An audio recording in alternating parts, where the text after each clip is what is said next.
ditundukkan oleh Allah Subhanahu wa taala. Jadi setiap orang itu ada setannya dan ada malaikatnya, ya. Setiap jiwa itu ada setan dan setiap jiwa itu ada malaikatnya, di mana yang satu yang namanya setan itu selalu menghasut, menggoda kita agar selalu kita sesat, agar kita selalu menyimpang dari jalan Allah Subhanahu wa taala. Sedangkan malaikat itu terus-menerus memberikan ilham kepada kita, ya. Maka siapa yang kuat jiwa kita ini, apakah dengan malaikat, apakah dengan setan, ya, itu.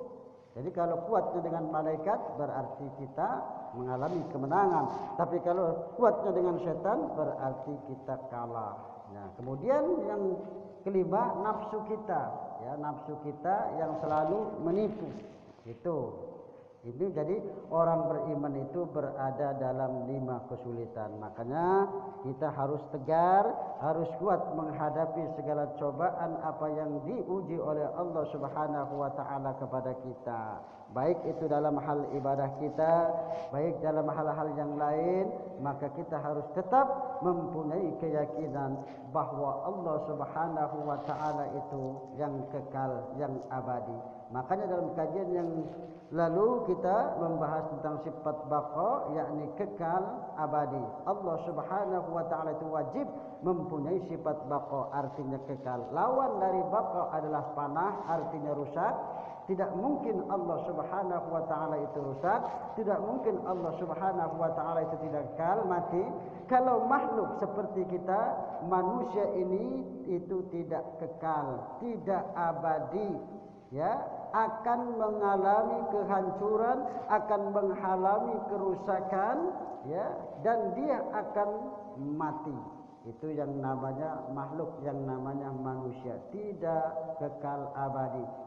Tidak ada seorang pun yang tidak akan mati. Semua pasti akan mati. Mereka tidak kekal, yang kekal hanyalah Allah Subhanahu wa taala. Wa yabqa wajhu rabbika dzul jalali wal ikram. Kekallah zat Tuhanmu yang memiliki keagungan dan kemuliaan.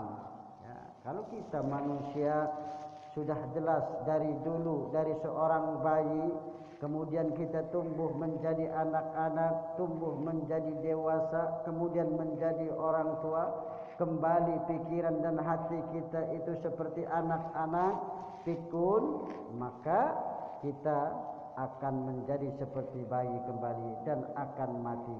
Jasad kita berasal dari tanah dan akan kembali ke tanah. Ruh akan kembali kepada Allah Subhanahu wa taala. Maka Allah Subhanahu wa taala itu berbeda dengan makhluknya.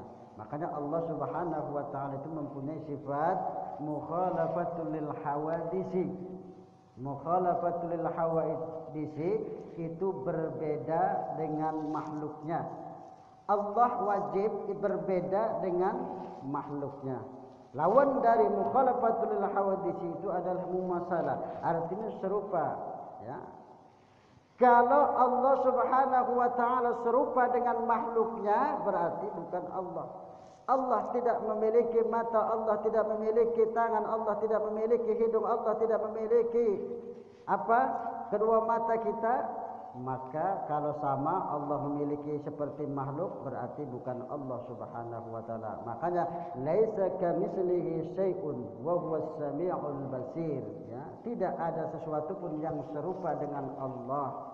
Maka kita harus yakinkan bagaimana cara kita beriman kepada Allah Subhanahu wa taala bahwa Allah itu ada. Maka coba kita renungkan di keheningan malam kita sendiri, tidak ada seorang pun, tidak ada suara-suara apapun. Kita merenung, ya, merenung di keheningan malam, berzikir kepada Allah Subhanahu wa taala, memperbanyak kalimat la ilaha illallah, ya, maka akan muncul Allah memberikan hidayah kepada kita, Allah akan memberikan petunjuk kepada kita bahwa Allah itu memang benar-benar ada. Allah memang benar-benar ada, ya. Kita lihat langit dan bumi, kita lihat semua makhluk ciptaannya di muka